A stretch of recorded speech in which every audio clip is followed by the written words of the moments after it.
Hashem, nous allons parler des différentes berachot sur les pâtisseries qui sont préparées dans la friture. L'exemple qui est cité ici dans la phrase, c'est l'exemple de la zlabia, qui est une pâtisserie orientale très célèbre. Quel bracha doit-on faire là-dessus?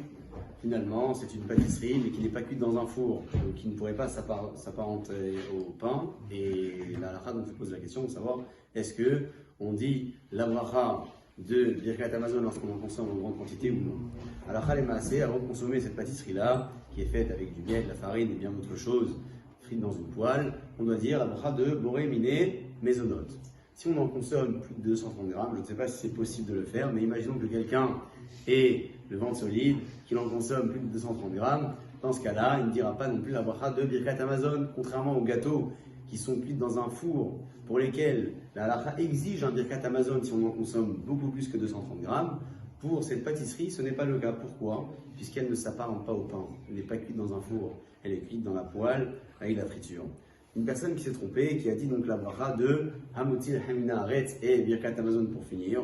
On ne parle pas de quantité excessive, on parle de quelqu'un qui a consommé même 27 grammes, une quantité suffisante pour dire la Meria, mais par erreur, avant de commencer à manger, elle a dit Hamotzi, après avoir consommé, elle a dit Birkat Hamazon. Dans ce cas-là, elle sera quand même acquittée.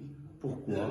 Eh bien parce qu'il s'agit en réalité d'une pâte qui pourrait ressembler au pain dans sa composition. C'est-à-dire que dans la composition de départ, ce n'est pas une pâte à crêpes, ce n'est pas une pâte liquide, c'est une pâte qui est épaisse. Donc dans sa composition de départ, elle pourrait avoir une certaine similitude ou ressemblance avec le pain.